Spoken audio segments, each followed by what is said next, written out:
Walk with me for a second. Bruh. In the late 20s, we'll show you how to build brand psychology, how to really develop and maintain a luxury brand. Can't remember the other things. If you're ready to stop playing small, to stop chasing every lead like a hungry dog.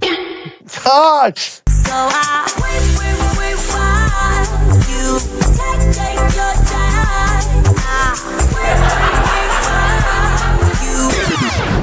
Charleston, South Carolina is a beautiful town. But let's be real, it's not all pastel houses and sweet tea. From hurricanes to high housing prices, I'm gonna give you the lowdown on the low country with a side of humidity. So be sure to stick around to the end because I'm gonna give you a bunch of bonus reasons why, after all these things, you'll still fall in love with the low country. Here are 5 things I wish someone would have told me before I moved to the low country in 2009. All right, truth number 1, it's not the heat, it's the stupidity.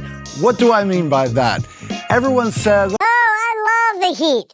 the truth is, when you come here in July and August, it's stupid hot. No. It's the perfect combination of high temperatures in the 80s and 90s and sky-high humidity. That kind of humidity, when you step outside, your glasses immediately fog over. You have outdoor plans for dinner tonight? You might want to second-guess the patio and maybe sit inside. You know, it's not uncommon to take 2 or 3 showers a day in the middle of the summer. So again, I'll repeat it. It's not the heat, it's the stupidity. It's stupid hot in July and August. All right, let's talk home prices, specifically the luxury market. Unless if you're coming from large coastal metropolitan areas, our prices are gonna hit you like a rogue wave. If you're on Isle of Palms, a teardown right now is the filming of this video, $1.3 to $1.5 million for the luxury of tearing a property down, $2-3 million for existing homes and $3 to $10 million for new construction. Let's talk Mount Pleasant. In the nicer Mount Pleasant neighborhoods, you're gonna be 1.5, 1 million, 2 million, 2.5 million on almost all your homes. You can still find homes in the 600,000-700,000 in starter neighborhoods, but those are just starter homes. Sullivan's Island, forget about it. Sullivan's Island, $2 to $3 million for the luxury of tearing down a home or just buying an empty lot. If your house is touching sand, you're $9, $10, $11 million or more. So be prepared for the prices here. However, there are still great neighborhoods here that are more affordable, reasonably, and where you can get new construction or nicer homes. A lot of those neighborhoods we're looking off market. Just be prepared to work with a seasoned and knowledgeable agent. Truth number 3, traffic is a beach. What did he say? Between school zones, tourists, construction, a 10-minute journey can easily turn into a marathon. If it's rainy, add 20 minutes to your schedule. Rush hour starts early and ends late. In Somerville, the only time there's no traffic is 1 to 5 a.m. That's a little bit of a joke, but not too much of an exaggeration. And if it's sunny on a Saturday, half the city is going to Folly Beach or Isle of Palms, and there's only one road in and out to both of those beaches. So yeah, I'll repeat it again. Traffic is a beach. Ah! Truth number 4, hurricanes and flood zones. Peak hurricane season in the low country, really it's between August and the end of October where the great majority of the storms hit us. You can still get an outlier storm, but August through October. So it's really important that you're prepared. You know your evacuation routes. You have your plan. You don't wait to the last minute. No, do you have to board up your windows or do you have hurricane windows where you don't need to do that? Just really be prepared. Let's talk about flood zones. I'm gonna show you a really important tip. Here's how you know if you're in a flood zone in Mount Pleasant, Isle of Palms, or Sullivan's Island. As soon as you get your South Carolina driver's license, there's a little spot that'll tell you. If your license says Mount Pleasant, Sullivan's Island, or Isle of Palms, you're probably in a flood zone. It's a little bit of a joke, but not too much of an exaggeration. So let's be serious. There are 3 flood zones you have to be on the lookout for when you're buying property. The first is flood zone AE. That's a regular flood zone, which means that you'll have flooding, especially like during, like a major storm. The water will come in eventually and then eventually work its way out. Most of the newer homes are built above the floodplain, so you really don't need to worry too much about that. Flood zone V, that's the expensive flood insurance. That's like when you're on the beach in Isle of Palms or right on a marsh. The V stands for wave action. That means you're gonna get that first rush of wave swell, and your insurance is be prepared to pay for that. Your insurance is gonna be high. The last is flood zone X. I'm in flood zone X. I still advise you to get flood insurance because there are certain areas of Charleston that are in X's, but I just feel like no one was living there, so how do they know if it flooded or didn't flood maybe 70 years ago? So my rule of thumb, if you're like on the coastal areas of Charleston, I'd advise you to get flood insurance. It's only a few $100 a year, and it's one of those things you'll be happy if you got it, and even if you don't use it, it won't really change your lifestyle too much. Truth number 5, critters in all forms, shapes, and sizes. From black widows that love to live in your crawl space, to copperhead snakes that aren't really aggressive unless you step on them, to alligators. Our outdoors are loaded with critters.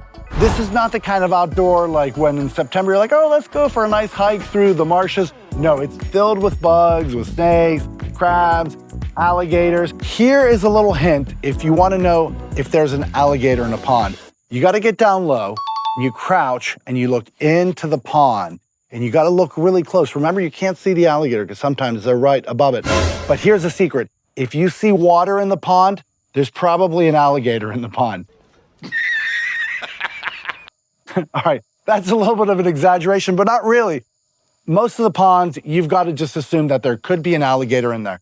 However, the fear of alligators is way overblown. You're more likely to be struck by lightning juggling balls on a tricycle than get bitten by an alligator. Unless if you're like walking your little dog 2 feet from the pond, you should be okay. But here's something that's not a laughing matter. Those retaining ponds and swimming pools, they're drowning hazards. And every year, it's not 1 or 2, multiple kids die every year in these ponds. And that's really what you have to be on the lookout for. So always watch your kids when they're around the retaining ponds. Don't worry about the alligators. Worry about them slipping in. They're really steep and muddy and hard to get out of. Here's a little bonus. These are some reasons why I love the Low Country and why I think you will too. Number 1, when you get down here, make yourself some Southern friends. What do I mean by that? So if you're a guy, go out and get some Southern guy friends. I'll tell you this, if a tree falls in your yard, you put the call out, you put that neighborhood chat out. Don't be surprised if you have 3 or 4 big pickup trucks with trailers and chainsaws. These guys have been waiting, just itching for a reason to use their new gear. They'll come out and they're glad to lend a hand. You want to go fishing? Call your buddy with the boat who has all the tackle, knows all the secret places, and has been fishing these waters since 1981 as a little kid with his dad. Ladies, make yourself some friends with some Southern women. They'll help you navigate Southern genteel society with all its charms, its quirkiness, and they'll put you on 4 or 5 group texts. You'll get all dolled up and go out on ladies' nights. You'll really like the Southern atmosphere. It's very different than, especially if you're coming from the Midwest or from the North. Here's another bonus. Learn to slow down. If your motto was, I'll be there in a New York minute, why don't you change that to, hey, I'll get there in some time so we can just chat a little bit beforehand. Patience, politeness, and presence, that's the Southern way. And here's another thing. It's not all Gamecocks and Clemson fans here. Come football season, college football season, you'll see all the Michigan flags, Notre Dame. You'll see that really a lot of people here are from everywhere, but they all come together. I call it half and half sweet tea. You retain what's great about the Low Country, but you bring in, if you're Italian, maybe you have a Sunday dinner with your family here, but maybe you'll have biscuits and gravy at the dinner. I want you to adopt some Charleston mannerisms. Wave at people when you're walking by them. Say hello. Give a yes, ma'am. Learn to be polite.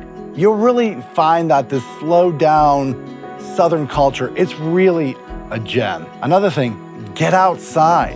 You have tennis, kayaking, fishing, going to the beach, boating, There's an infinite number of things you can do outside. My favorite is just daily walks. It's just beautiful to get outside in nature. So get out and enjoy the Charleston weather. Here's another tip. Join a church, join a small group. And if you don't believe in God, I assure you he believes in you. There are other groups that you can join, business groups, men's groups, ladies groups, art associations. But come in here and engage with society. There's so much going on. There's so much going on in our city. The food here is amazing. It's a foodie town, from low country to, Eastern Punjabi cuisine and everything in between. You'll find it here, especially downtown Charleston. We have some of the best restaurants on the East Coast. The only thing, you might want to go keto for a little bit, watch that intermittent fasting, or else that waistline will start to expand, because the food here is that good. And I'm gonna save the best for last. The true gem of Charleston, it's not its architecture, it's not its beaches, it's not the weather, it's the people. There is just years and decades of cultural, history, the good and the bad, but the people here are truly welcoming. They're ready to accept you. Don't get me wrong, you'll get the curmudgeon here or there, but I'm sure wherever you are, you can name at least 10 curmudgeons off the top of your head. Those people are everywhere, but for the most part, Charlestonians are very loving, gracious, and welcoming people, so long as you respect them, their culture, and their heritage. So if you're looking for more tips, hit the like and subscribe button, and you'll get more tips, suggestions, and truth along the way. If you really need an agent to help you navigate that, look at St. Germain Properties. Our agents, we're a luxury boutique firm. So if you want the ins and outs of luxury neighborhoods, including off markets, if you're looking to develop something on Isle of Palms, you want to talk to a rental manager, vacation property managers, we're kind of like the thumb that connects all these people together. So like, subscribe, and we'll talk to you soon.